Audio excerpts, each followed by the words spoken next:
Oh yeah, Chicago, buckle up. There's a revolution.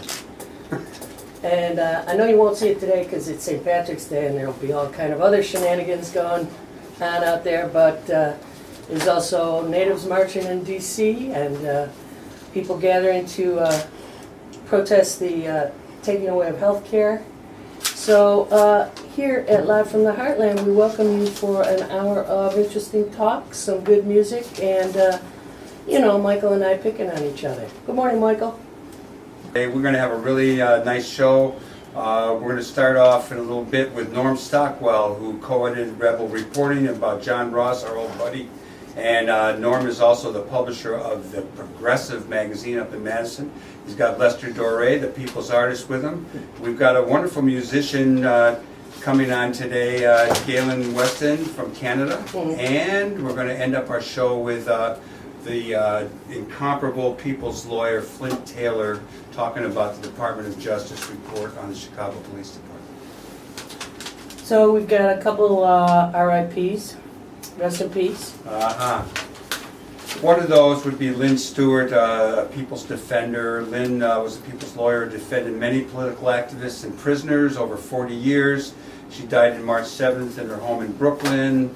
After a long struggle, she was released from federal prison where she was probably not guilty of what she was in there for. Suffered from cancer, lived longer than was expected. There are services going on in New York today. Lynn Stewart, rest in peace. You did good in the world. All power to the people. We also honor Hal Barron tomorrow with his memorial here in Chicago. Hal Barron, who was my colleague at Urban Studies, but also a leader who brought Harold Washington as much as any.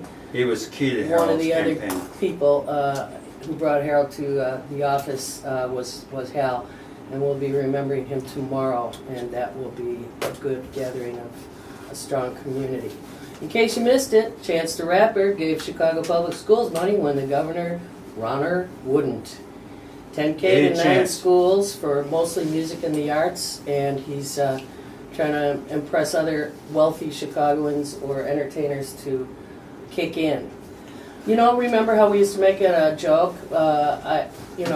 We love it if the day will come when we have to throw a bake sale to raise money for the military.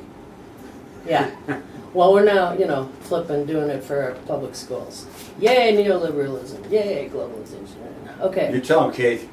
What do you got for your favorite union, Mike? Well, I'm a proud member of Screen Actors Guild, and there was a historic election to really rectify the split between white English-speaking actors in America and Latinos working in the world of Telemundo. That's got to be good. They approved a contract, so the Telemundo performers, stunt people, et cetera, are all in Screen Actors Guild. That's a good step forward. We don't hear that many union victories.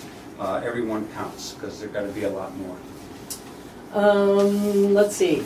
We got a local connection with the latest. If anybody's keeping track, the list is long. The latest national security oversight by the new regime is a connection with us in our neighborhood, the CMSA charter school run by a guy named Gulen who lives in Pennsylvania, who was sought by the Turkish government. I don't know whose side to take on that part of it. I think we should stay out of it because the Turkish government is led by a fascist, and then there's Gulen, who God knows what he's doing. He's taking over, he's privatizing schools across the U.S. with the help of various some local aldermen, only one on the north side. That we know of. Stay tuned, we'll be talking more about that issue. If you want to save your health care, you better get active. This is the week, people. The Capitol switchboard number, once again, please put it in your phone so I don't have to say it every time. No, just kidding. 202-224-3121.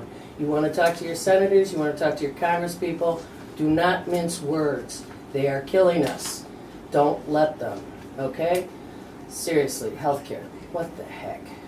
All right, if you want to get more news from the front lines, Jan Schakowsky's latest town hall will be in Skokie on Monday, March 13th. Doors open at 5:30. It's at the Niles West High School auditorium. In case you haven't made one of those, Jan is on fire, and she's our defender. Sorry. Louder Than a Bomb today at Metro.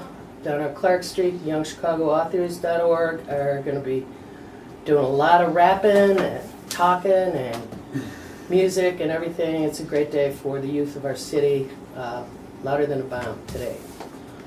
Don't forget, today is also Spring Forward Day. And what else do we have? That means spring forward, and tonight you set your clocks ahead. Yeah, but no one does that anymore. They just wait until the morning and It's automatic on your phone. sees what's been set automatically, and they find if they actually have old clocks. The only time around that their gets house. rough is when you're on an airplane and you sort of still got the old time, but you're in the new, different time zone as you land. You haven't had that experience?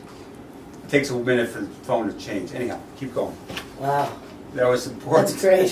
Hey, everybody who's interested in the People's Climate March coming up in April should know that the Chicago launch meeting for that People's Climate March is this Thursday, the 16th, 6:30 p.m. at Food and Water Watch at 670 West Hubbard. If you want to get involved in helping Chicagoans get to DC or Chicagoans to do their own climate march here, that would be the place to go this Thursday night. Actually, there was a wonderful report about climate and science on, they have on BEZ, Public Radio, there's Science Friday. I never had listened to it before. It is Michael, just beautiful. Don't admit that. I on the admit it, radio. because on Fridays I'd be at the gym or something, or physical therapy. Sure, no doubt. But I am just going to listen to Science Friday every Friday from now on. Oh, it's one of my favorite shows. Yeah, it's great. Yeah, No great. wonder you're up on all this stuff. Oh. I go, where does Katie get all this information?